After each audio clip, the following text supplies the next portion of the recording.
ከሞት በኋላ ምን ይከሰታል? የፈረሰ አካል እንዴት መልሶ ሊገነባ ይችላል? ይህ ጽሑፍ ተራ ትረካ አይደለም። ስለ ነፍስና ሥጋ መለያየት፣ ስለ ዳግም ምጽአት፣ ስለ ፍርድ ቀንና ስለ ዘላለማዊ ሕይወት ምስጢራትን የሚፈታ ታላቅ መንፈሳዊ ሰነድ ነው።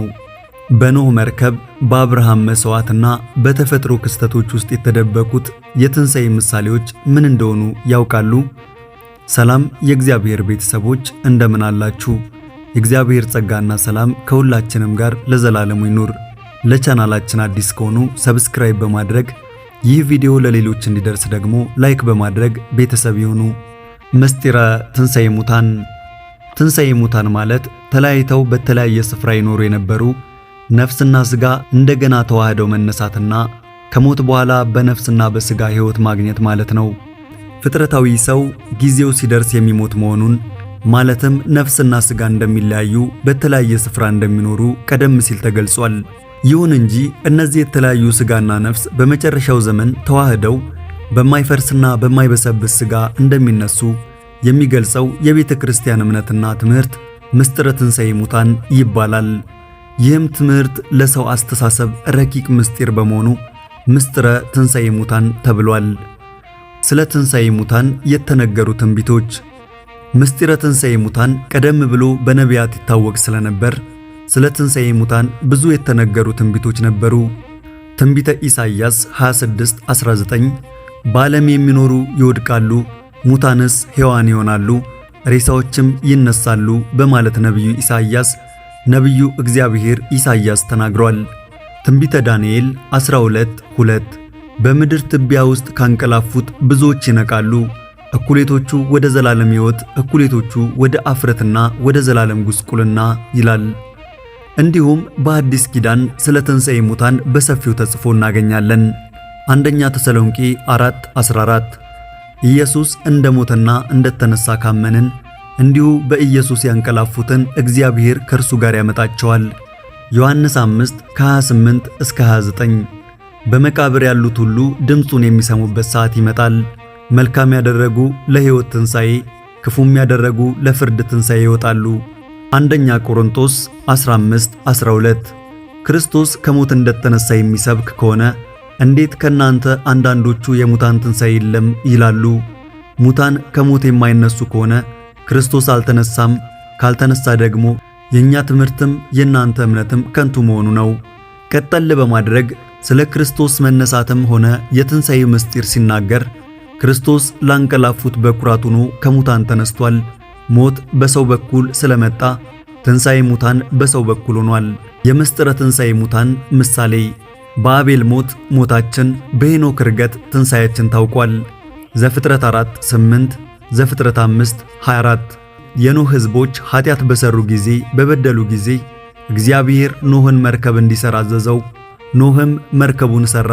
እግዚአብሔርም የኖህን ሕዝቦች በጥፋት ውኃ ሊያጠፋ ኖህን ወደ መርከብ እንዲገባ አዘዘው። አባታችን ኖህ ወደ መርከብ መግባቱ የሙታኖችን አንድም ለመቃብራችን ምሳሌ፣ ከጥፋት ውኃ መውጣቱ የመነሳታችን ምሳሌ ነው። ዘፍጥረት 6:5 እስከ 24 አብርሃምና ሳራ ሙትነትና ልምላሜ አግኝተው ይስሐቅን ወልደዋል። ማርጀታቸው ለሞታችን ምሳሌ፣ ሙትነት ልምላሜ ማግኘታቸው ነፍስና ሥጋ አእምሮ አግኝተው ለመነሳታቸው ምሳሌ ነው።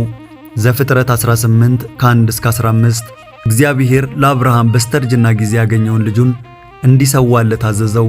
አብርሃምም በምርያም ተራራ ከ3 ቀን ጉዞ በኋላ ሊሰዋው ባዘጋጀው ጊዜ እግዚአብሔር አብርሃምን ከልክሎ በእርሱ ፈንታ በዕፀ ሳቤቅ የታሰረውን በግ እንዲሰዋለት አዘዘው።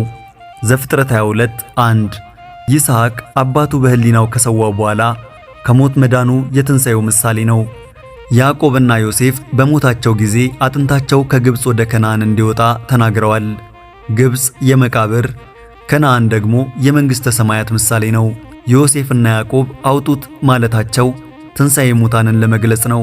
ዘፍጥረት 47 ከ29 እስከ 31 ዘፍጥረት 20:24 አቤል ከሞተ በኋላ ደሙ መናገሩ የትንሣኤ ምሳሌ ነው። ዘፍጥረት 4:10 የትንሣኤ ሙታን ምሳሌ በሥነ ፍጥረት ፀሐይ ከምስራቅ መውጣቷ ለመወለዳችን፣ ወደ ምዕራብ መሄዷ በዚህ ዓለም ለመኖራችን፣ በምዕራብ መግባቷ ለሞታችን፣ ዞራ በምስራቅ መውጣቷ ለትንሣኤያችን ምሳሌ ነው። ጨረቃ መወለዷ ለመወለዳችን፣ ማደጓ ለማደጋችን፣ ጠፊ መሆኗ ለሞታችን፣ ደግማ መወለዷ የትንሣኤያችን ምሳሌ ነው። ስንዴ መዘራቱ ለመቀበራችን፣ መብቀሉ ለመነሳታችን ምሳሌ ነው። ፈልፈል በተወለደ በሰባተኛ ወሩ ይሞታል፣ እንደገናም ሕያው ሆኖ ይነሳል። ሐኩር የትል አይነት ነው። በሚሞትበት ጊዜ ራሱን ከጉድፍ ውስጥ አስገብቶ ይቀብርና ራሱ ከበሰበሰ በኋላ እንደገና ሕያው ሆኖ ይነሳል። ጸጉር እየላጩት ያድጋል፣ ጥፍር እየተቆረጠ ይተካል። እንዲሁ የሰው ልጅ ይተኛል፣ መልሶ ይነሳል። ይህ ሁሉ የትንሣኤ ሙታን ምሳሌ ነው። የሙታን አነሳስ እንዴት ነው? የሙታንን አነሳስ አስመልክቶ ሙታን የሚነሱት እንዴት ነው? በሚነሱበት ጊዜ የሚኖራቸው አካል ምን አይነት ነው ብሎ የሚጠይቅ ሰው ይኖር ይሆናል። ቅዱስ ጳውሎስ ሲመልስ አንተ ሟች የምትዘራው እህል ካልሞተና አፈር ውስጥ ገብቶ ካልበሰበሰ በስተቀር ሕይወት ሊኖረውና ሊበቅል አይችልም። የምትዘራው አንዲት የስንዴ ቅንጣት ወይም ሌላ እህል ዘር ነው እንጂ ዋናውን የአትክልት አካል አይደለም። በበቀለና ባደገ ጊዜ ግን አንተ ከዘራኸው ዘር የተለየ መልክና አካል ይኖረዋል በማለት በምሳሌ አስደግፎ ገልጧል። አንደኛ ቆሮንቶስ 15 ከ35 እስከ 47። የሰው ልጅ አነሳስ። በዚያም ቀን ሰማያት በታላቅ ድምፅ ያልፋሉ፣ የሰማይ ፍጥረት በትልቅ ትኩሳት ይቀልጣል፣ ምድርም በእርሷ ላይ የተደረገው ሁሉ ይቃጠላል። አንደኛ ጴጥሮስ 3:10። የሞትህ ተነሳ የሚል አዋጅ በመላእክት አለቃ በቅዱስ ሚካኤል ይታወጃል።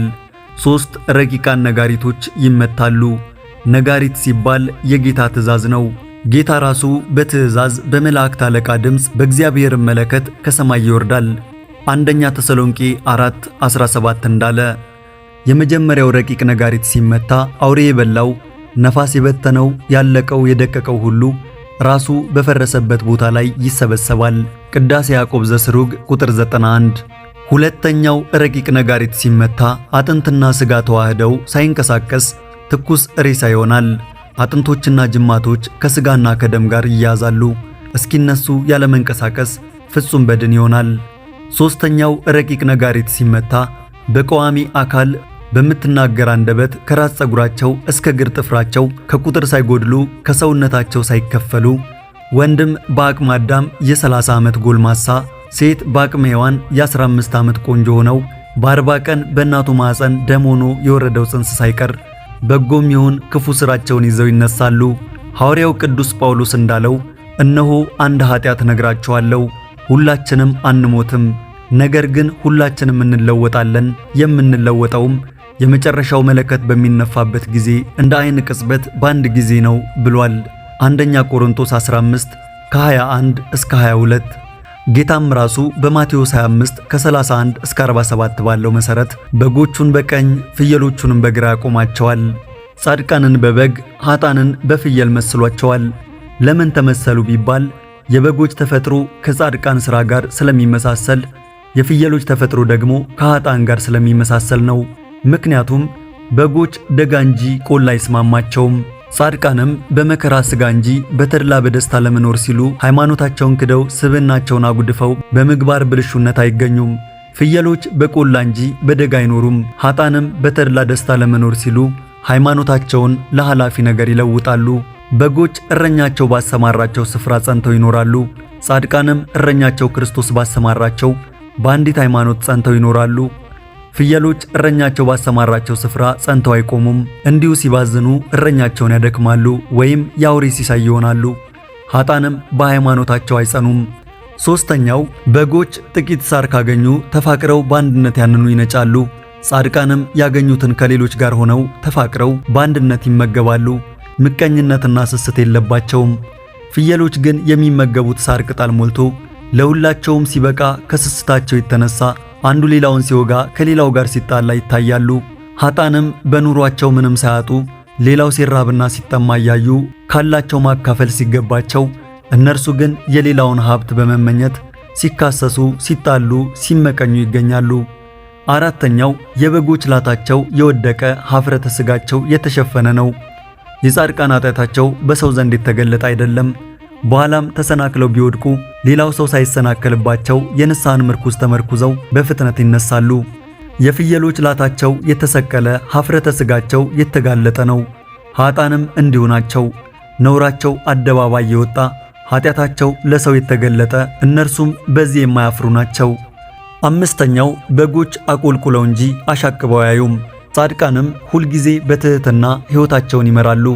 ኃያላን ሲሆኑ ደካሞች፣ ባለጸጋ ሲሆኑ ነዳያን፣ ጠቢባን ሲሆኑ አላዋቂ መስለው ይታያሉ። እዩን እዩን አይሉም። ሁሉን ነገር ለእግዚአብሔር ሰጥተው ነው የሚኖሩት፣ እቡያን አይደሉም። ፍየሎች ግን አሻቅበው ነው የሚያዩት፣ ሁልጊዜ አንገታቸውን እንዳሰገጉ ነው። ኃጥአንም ሁልጊዜ እዩኝ ያበዛሉ። ደካማ ሆኖ ሳለ ኃያላን መስለው መታየት ይሻሉ። ሀብት የእግዚአብሔር ሆኖ ሳለ እነርሱ ግን ባገኙት ሀብት ይመካሉ፣ ይኮራሉ፣ ሌላውን ይንቃሉ። ትሕትና በእነርሱ ዘንድ የበታችነት ምልክት ነው። ስድስተኛ ከበጎች መካከል አንዲቱ ባውሬ ከተነጠቀች የተቀሩት ሁሉ በርግገው ከበረታቸው ወጥተው ይሄዳሉ፣ በዚያውም እንደወጡ ይቀራሉ። ፊታቸውን ወደዚያ ስፍራ አይመልሱም። ጻድቃንም ሞት ከእነርሱ መካከል አንዱን ድንገት ነጥቆ በወሰደው ጊዜ ነገ የእነርሱ ተራ እንደሚሆን ተረድተው ከኃጢአት በረት በንስሐ ይወጣሉ። ዳግመኛም ወደ ቀደመ ግብራቸው አይመለሱም። ፍየሎች ግን ከመካከላቸው አውሬ አንዷን ሲወስድ ለጊዜው ደንብረው ይገኛሉ። ኃጥአንም ከመካከላቸው አንድ ባልንጀራቸው ድንገት ሲሞት ለጊዜው ይደነግጣሉ። በሐሳባቸውም ከኃጢአት በረት ለመውጣት ይወስናሉ። ዳሩ ግን ጥቂት ቆይተው ይዘነጉታል፣ ወደ ቀደመ ግብራቸው ይመለሳሉ። የግራና የቀኝ ምሳሌ። ጻድቃንም በቀኝ የሚቆሙት ምሳሌያቸው ስለሆነ ነው። ቀኝ ቅን ነው፣ ጻድቃንም ሃይማኖት ምግባር ለመስራት ቅን ናቸው። ቀኝ ፈጣን ነው፣ ጻድቃንም ሃይማኖት ምግባር ለመስራት ፈጣን ናቸው። ቀኝ ብርቱ ነው፣ ጻድቃንም ሃይማኖት ምግባር ለመስራት ብርቱ ናቸው። ኃጥአን በግራ የሚቆሙት ምሳሌያቸው ስለሆነ ነው። ግራ ጠማማ ነው፣ ኃጥአንም ሃይማኖት ምግባር ለመስራት የተጣመሙ ናቸው። በዚህ ስሏቸው በዚያ ይላሉ፣ ምክንያት ያበዛሉ። ግራ ዳተኛ ነው፣ ኃጥአንም ሃይማኖት ምግባር ለመስራት ዳተኞች ናቸው። ቤተ ክርስቲያን ለምን አትሄዱም ሲሏቸው እዚህ ቦታ ደርሼ መጥቼ ደከመኝ፣ ጸልዩ ሲባሉ ደግሞ መጮህ ምን ዋጋ አለው? እርሱ እግዚአብሔር ፍላጎቴን ያውቅ የለ ይላሉ። ኃጥአንም በሃይማኖት በምግባር በኩል ጠንከር ያለ ነገር ሲገጥማቸው ደከመን ሰለቸን ብለው ይተውታል። ለኃጥአን ሥራ ግን አይደክማቸውም። ሌሊት ጨለማን ተገን አድርገው ሲዘርፉ ሲዘሙቱ ያመሻሉ። በመጻሕፍት ሕያዋንና ሙታን የተባሉ እነማን ናቸው? ጻድቃንን ሕያዋን ይላቸዋል። ምክንያቱም በዚህ ምድር ላይ በወዲያኛውም ዓለም ሕያው የሚያሰኛቸውን ሃይማኖትና ምግባር ጠብቀው ተገኝተዋል። ኃጥአንን ሙታን ይላቸዋል። ምክንያቱም በዚህ ምድር ላይ በወዲያኛውም ዓለም ሙት የሚሆኑባቸውን ሥራ ሰርተዋልና። ትንሣኤ ዘለክብር። ትንሣኤ ለመላው የሰው ዘር ሁሉ ነው። የኃጥአኑም የጻድቁም ሥጋ ትቢያ አራግፎ መነሳቱ አይቀርም። ትንሣኤ ከሌላቸው እንስሳት በስተቀር የሰው ልጅ ሁሉ ይሞታል፣ ይፈርሳል፣ አፈር ትቢያ ይሆናል። በአዲስ አካል ደግሞ በትንሣኤ ዘጉባኤ ይነሳል። በዚች ምድር ላይ ሳሉ በተቀደሰች ሃይማኖት ጸንተው መልካም ምግባር የሰሩ ሁሉ የክብር ትንሣኤ ይነሳሉ። ከፀሐይና ከጨረቃ ደምቀው ፈጣሪያቸውን ኢየሱስ ክርስቶስን መስለው በክብር ይነሳሉ። በመንግሥተ ሰማያት እንደ ከዋክብት ደምቀው በዘላለም ደስታ ይኖሩ ዘንድ ይህ የጻድቃን ትንሣኤ የክብር ትንሣኤ፣ ትንሣኤ ዘለክብር ተብሎ ይጠራል። ማቴዎስ 25:34 ትንሣኤ ዘለሐሳር። ኃጥአን አፈር ትቢያ የነበረ ሥጋቸው ከነፍሳቸው ጋር ተዋህዶ ይነሳል። ዳሩ ግን ትንሣኤያቸው የክብር አይደለም። አበጋዛቸው ዲያብሎስን መስለው ተስፋቸው ጨልሞ በገሃነም እሳት ለዘላለም ሲሰቃዩ ይኖሩ ዘንድ ይህ የኃጥአን ትንሣኤ ወደ መከራ ወደ ሥቃይ የሚሄዱበት በመሆኑ ትንሣኤ ዘለሐሳር ይባላል። ማቴዎስ 25:41 ትንሣኤ ዘለክብር ለጻድቃን፣ ትንሣኤ ዘለሐሳር ደግሞ ለኃጥአን እንደሚሆን ጌታ ሲያረጋግጥልን በመቃብር ያሉት ሁሉ ድምፁን የሚሰሙበት ቀን ይመጣል። መልካምም ያደረገ ለሕይወት ትንሣኤ፣ ክፉም ያደረገ ለፍርድ ትንሣኤ ይወጣሉና በማለት አስተምሯል። ዮሐንስ 5:28 የፍርድ ቀን ጥያቄዎች። ጌታችን መድኃኒታችን ኢየሱስ ክርስቶስ ስለ መጨረሻው የፍርድ ቀን ሲናገር ንጉሡም በቀኙ ያሉትን እንዲህ ይላቸዋል፣ እናንተ የአባቴ ብሩካን ኑ ዓለም ከተፈጠረበት ጊዜ ጀምሮ የተዘጋጀላችሁን መንግሥት ውረሱ። ተርቤ አብልታችሁኛልና፣ ተጠምቼ አጠጥታችሁኛልና፣ እንግዳ ሆኜ ተቀብላችሁኛልና፣ ታርዤ አልብሳችሁኛልና፣ ታምሜ ጠይቃችሁኛልና፣ ታስሬ ወደ እኔ መጥታችኋልና። ጻድቃንም መልሰው ይሉታል፣ ጌታ ሆይ ተርበህ አይተን መቼ አበላንህስ? ወይስ ተጠምተህ አይተን መቼ አጠጣንህ? እንግዳ ሆነህስ አይተን መቼ ተቀበልንህ? ወይስ ታርዘህ አይተን መቼ አለበስንህ? ወይስ ታመህ ወይስ ታስረህ አይተን መቼ ወደ አንተ መጣን? ይላሉ። ንጉሡም መልሶ እውነት እላችኋለሁ ከሁሉ ከሚያንሱ ከነዚህ ወንድሞቼ ለአንዱ እንኳ ስላደረጋችሁት ለኔ ያደረጋችሁት ይላቸዋል። በዚያን ጊዜ በግራው ያሉትን ደግሞ ይላቸዋል፣ እናንተ ርጉማን ለሰይጣንና ለመላእክቱ ወደ ተዘጋጀ ወደ ዘላለም እሳት ከኔ ሂዱ። ተርቤ አላበላችሁኝምና፣ ተጠምቼ አላጠጣችሁኝምና፣ እንግዳ ሆኜ አልተቀበላችሁኝምና፣ ታርዤ አላለበሳችሁኝምና፣ ታመሜ ታስሬ አልጠየቃችሁኝምና። እነርሱም ደግሞ ይመልሱና ጌታ ሆይ ተርበህ ወይስ ተጠምተህ ወይስ እንግዳ ሆነህ ወይስ ታርዘህ ወይስ ታመህ ወይስ ታስረህ መቼ አንተን አላገለገልንህም? ይሉታል። ያን ጊዜ እውነት እላችኋለሁ ከሁሉ ከሚያንሱ ከነዚህ ለአንዱ ስላላደረጋችሁት ለኔ ደግሞ አላደረጋችሁትም ብሎ ይመልስላቸዋል። እነዚያም ወደ ዘላለም ቅጣት፣ ጻድቃን ግን ወደ ዘላለም ሕይወት ይሄዳሉ። ማቴዎስ 25 ከ34 እስከ 46 በማለት ሰው በመጨረሻው ቀን የሚጠየቀው እነዚህን ጥያቄዎች መሆኑን ተናግሯል። ይህም እምነት ያለ ምግባር ከንቱ መሆኑን ያስረዳል። ትንሣኤ ክርስቶስ። ጌታችን መድኃኒታችን ኢየሱስ ክርስቶስ የሰው ልጅን ከዘላለም ሞት ያድነው ዘንድ በፈቃድ የሞትን ጽዋ ተጎንጭቷል። ሥጋችን በመቃብር ፈርሶ በስብሶ እንዳይቀር ሙስና መቃብርን ለማጥፋት 3 መዓልትና 3 ሌሊት በመቃብር አድሯል። አንዳንድ ሰው እንዴት አርብ ተሰቅሎ ቅዳሜ ለእሁድ አጥቢያ ተነስቶ እንዴት 3 ቀን 3 ሌሊት ሊቆጠር ይችላል ቢሉ እንደ ዕብራውያን አቆጣጠር ሌሊት የሚቆጠረው በዋዜማው ካለው 12 ሰዓት ጀምሮ ነው። ከ12 ሰዓት በፊት ያሉት ሰዓቶች ግን አንድ ሰዓትም ቢሆን እንደ አንድ መዓልትና ሌሊት ይቆጠራል። ጌታ የተቀበረው አርብ ከ12 ሰዓት በፊት ነው። ይህንንም የሚያረጋግጥልን የመጀመሪያው ቀንም ነበር፣ ሰንበትም ሊጀምር ነው የሚለው አነጋገር ነው። ሉቃስ 23:54 ሰንበተ አይሁድ ቅዳሜ የሚገባው ከአርብ 12 ሰዓት ጀምሮ ነው። እስከ 12 ሰዓት ያለው የመጀመሪያው ቀን ይባላል። እንግዲህ ጌታ ወደ መቃብር የወረደው አርብ ዕለት 12 ሰዓት ከመግባቱ በፊት ስለሆነ የተቀበረበት ሰዓት የአርብን መዓልትና ሌሊት ጠቅልሎ ይዛል። አርብ ከሰርክ 12 ሰዓት ጀምሮ እስከ ቅዳሜ 12 ሰዓት ከሰርክ በኋላ ድረስ ያለው የቅዳሜ መዓልትና ሌሊት ያለችው እንደ አንድ ሙሉ ቀን ይቆጠራል። ባጭሩ አገላለጽ እንመልከት። አርብ ከ12 ሰዓት በፊት ያለችው ጌታ የተቀበረባት ሰዓት ከፊቷ ያለው ቀንና ሌሊት ስቦ እንደ አንድ ሙሉ ቀን ትቆጠራለች። አንድ መዓልት አንድ ሌሊት። ቅዳሜ አርብ ከሰርክ 12 ሰዓት እስከ ቅዳሜ 12 ሰዓት ያለው አንድ መዓልት አንድ ሌሊት። እሁድ ከቅዳሜ 12 ሰዓት ጌታ እስከተነሳባት የእሁድ አጥቢያ ሌሊት እንደ አንድ መዓልት እንደ አንድ ሌሊት ይቆጠራል። መዓልቱንም ይስበዋልና 3 መዓልትና 3 ሌሊት በከርሰ መቃብር አደረ የሚለው ከላይ በተገለጸው አቆጣጠር መሰረት ነው። ስለ ኢየሱስ ክርስቶስ ትንሣኤ በመጽሐፍ ቅዱስ በተለያየ መልኩ ተገልጿል። ሕያውን ከሙታን መካከል ስለምን ትፈልጉታላችሁ? ተነስቷል እንጂ በዚህ የለም። ሉቃስ 24:3፣ ማርቆስ 16:6፣ ማቴዎስ 28:5፣ ሉቃስ 24 ከ24 እስከ 46፣ ሉቃስ 24 ከ36 እስከ 43። ትንሣኤ ሙታን ወይም ዳግም ምጽአት የሚሆነው መቼ ነው? በኋለኛው ዘመን ጌታችን ኢየሱስ ክርስቶስ ተመልሶ ለፍርድ በሚመጣበት ወቅት በዚያም ጊዜ የሞቱት ሰዎች ሁሉ ይነሳሉ። በዕለተ ዕርገቱ ጌታ ከደቀ መዛሙርቱ ተለይቶ ከፍ ከፍ እያለ ወደ ሰማይ ሲወጣ ሐዋርያት በተመስጦ ዓይናቸውን ወደ ሰማይ ሰቅለው ይመለከቱ ነበር። ብሩህ ደመና መጥቶ ተቀበለው። ይህም የባህሪ ክብሩ ነው። ከዓይናቸውም እየራቀ አረገ።